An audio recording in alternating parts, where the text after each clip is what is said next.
In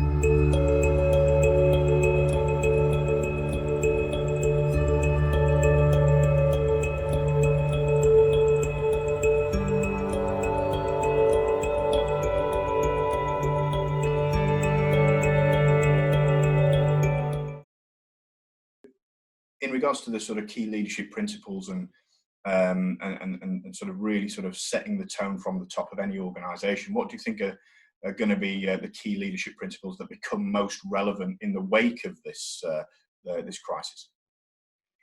Well, I think it's a great question, and it's a great question because I think the key leadership attributes and behaviours that are seeing us through the crisis will also be the key attributes and behaviours that we will need post-crisis. So, it's pretty much a fact that, there are different levels of leadership, and not every leader will be effective in a crisis. And that's because they maybe don't have the right skill set. They maybe don't have the right levels of, you absolutely need to have compassion, you need to have humility, but at the same time, you need to have this kind of your own, monitoring system on, and on what is going to be impacting your business in the future. You've really got to have this extra sense of, what risks are still out there, what threats, are we facing? And that comes from both experience and intuition, but it also comes from having a really data-driven, kind of insightful approach to leadership. So you can't succeed in post-COVID without having that balance of, focus on the numbers, using your intuition, creating a compassionate environment, because you absolutely do need to bring your people with you. And I'll come back to that in a minute.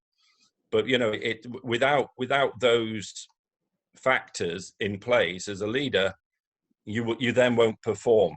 So, businesses still need to perform. I mean, most businesses will still need to make a profit. I mean, it's critical to the economy, critical to livelihoods. So how do you balance that?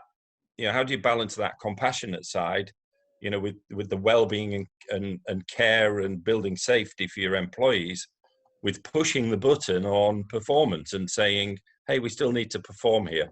And I think those are intrinsically linked, and the good leaders will be able to inspire a vision of the future, but in the background have a real understanding of the genuine risks and threats that they face as a business. I'm a genuine believer that there will be a shift in leadership requirements. I think gone 100% of the days of what I would call command and control leadership.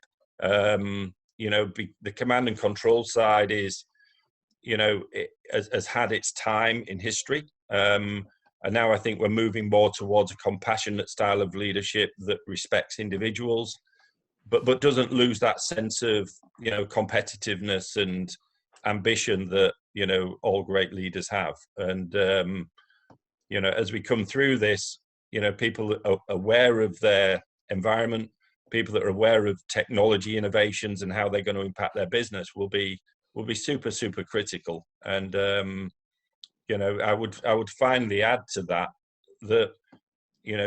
the best leaders and the best companies will have a level of flexibility, and, we probably call it agility. So, businesses need to be agile to be able to flex around a number of variables that will impact their business. So they need to be flexible around, new working patterns for people. So not everybody is going to be able to, produce a 9-to-5 day. There's been so much disruption to lives. We've seen many people made redundant through this process. Care is not guaranteed now. We've seen the risk of carers from, home, parents caring for grandchildren, or nannies not being able to get to work. So, a lot of these variables will still be in place post-COVID, certainly immediately post-COVID. Mm-hmm. So we need, good employers need to have flexibility around what their employees' needs are, and also understand that, during this period, because, we've all faced a level of mortality we've never faced before. We've all known somebody who's been affected by the virus. There is this awareness that builds of your own mortality, and as a result of that, it makes you more aware of other potential disruptions and crises that could affect us.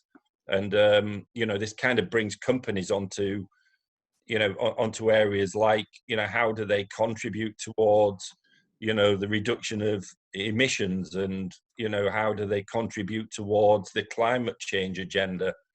And companies need to really, really think deeply about how they're contributing to these bigger challenges in future, not because it's just a positive thing to do, which it is, because we kind of save our world and save our species, but it is what the employee now wants from their employer. They want them to care for these things, and they want them to have and I've used this phrase before, but they want them to have a purpose beyond profit. It's not just about profit anymore. It can't be. And that to me will be one of the biggest fundamental shifts, Rob, I think in my lifetime, which will be this transition post COVID to a more compassionate, more purpose-based approach to business. And that matters whether you're running a small man band or whether you're running a large organization. We can all contribute towards those agendas and those positive initiatives in the future. Yeah, absolutely. So that not only in order to attract the right kind of talent into your organization, I guess also from a customer perspective, customers may be looking at organizations and doing business with organizations that are seen to be doing the right thing, ethically and empathetically. Certainly some of the industries. Yeah, I mean, I think, Robert, the really important fact here is that, if you're a company that, builds on this and says we need to revisit our purpose, right? You're not just revisiting the words, you need to revisit in action. You need to demonstrate. And as you quite rightly pointed out, customers will partly choose their suppliers based upon their attitude to these factors. And definitely talent will vote with their feet. Mm-hmm. They'll either leave organizations that don't care, or not join an organization because they don't have, a purpose that really contributes towards where the world is going. And like I say, I'm convinced we'll see this accelerate. Yes, short term, let's get these businesses back up and running.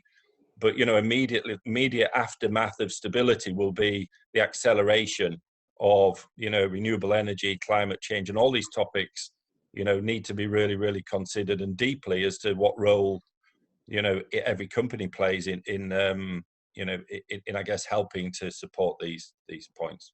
Mm-hmm.